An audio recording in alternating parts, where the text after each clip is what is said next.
இன்னைக்கு வியாழக்கிழமை. இன்னைக்கு சம்பவம் என்னன்னா, மாமல்லபுரத்தில் வந்து மாட்டிக்கிட்டேன். கிட்டத்தட்ட சென்னையிலேருந்து கரெக்டாக 48 கிலோமீட்ரு, 50 கிலோமீட்டர்னு வச்சுக்கோங்களேன். இங்கே வந்து மாட்டிக்கிட்டேன். 11 மணிக்கெலாம் வந்துட்டேன்.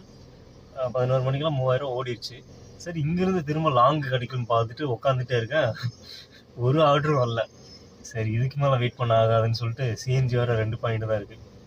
பக்கத்தில் எங்கேயாவது சிஎன்ஜி போட்டுட்டு சென்னை சிட்டிக்குள்ளே போகலான்னு பார்த்தா 32 கிலோமீட்டர் காட்டுது இங்கேருந்து சிஎன்ஜி ஸ்டேஷனுக்கு. 2 பாயிண்ட் வச்சு தான் போகணும். சரி, பசி வேறு எடுத்துருச்சு. நம்ம வெளியில் அவ்வளோவா சாப்பிட்றது இல்லைனால இருந்தால் இது என்ன அருண் ஐஸ்கிரீம் வெண்ணிலா ஃப்ளேவர் எனக்கு ரொம்ப பிடிக்கும்.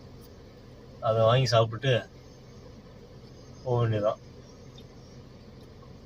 இன்னைக்கு எப்படி 1000 ஓட்டிடலாம். நான் காலையிலே 3000 ஓட்டியாச்சு. அப்டேட் பண்ணுறேன் சீக்கிரம். ஒரு விஷயம் ஷேர் பண்ணணும்னு நினச்சேன், மறந்துட்டேன்.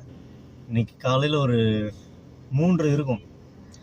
அப்போது ஒரு புக்கிங் வந்துச்சு. போனால் இவங்க சிங்கர் ரம்யான்னு சொல்லிட்டு ரொம்ப நல்ல டைப்பாக பேசுகிறாங்க. ரொம்ப என்ன சொல்கிறது, நான் வளவலான்னு பேசிகிட்டே வந்தேன். பொதுவாக அப்படி பேச மாட்டேன், என்னன்னு தெரில. அவங்கள பார்த்து, இந்த அன்டைமில் வந்துருக்கீங்களா மேடம், இப்போது எங்கள் வேலை எதுவும் ஷூட்டிங் போகிறீங்களா எதுவும் அப்படின்னு கேட்டேன். ரொம்ப நான் கேட்குற கேள்விக்கெல்லாம் நல்லா பதில் பேசிட்டு ரொம்ப கைண்டாக பேசினாங்க. அவங்க யாருன்னா, நம்ம பழைய ஆக்டர் இருக்காங்க இல்லையா, என்எஸ்கே, அவங்களோட பேத்தி.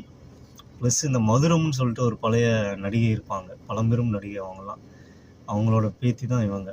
ஸோ அவங்களே நான் கேட்க எல்லாமே சொன்னாங்க. ஒரு தெலுங்கில் இப்போது ஏதோ பாட்டு பாடிட்டுருக்காங்களாம். தமிழில் நிறைய பாட்டு பாடியிருக்காங்க. நல்லாயிருக்கும் அவங்க பாட்டுலாம். குறிப்பாக அந்த காதலில் விழுந்தேனில் உன் தலைமுடி உதிர்வதை கூட தாங்க முடியாதுன்னு சொல்லிட்டு ஒரு பாட்டு இருக்கும். அந்த பாட்டுலாம் ரொம்ப மறக்க முடியாத ஒரு பாட்டு. ஸோ அதெல்லாம் அவங்க தான் பாடியிருக்காங்க. இன்றைக்கி அவங்களோட ஒரு 1/2 hour ட்ராவல் பண்ணியிருப்பேன். நிறைய விஷயம் ஷேர் பண்ணாங்க.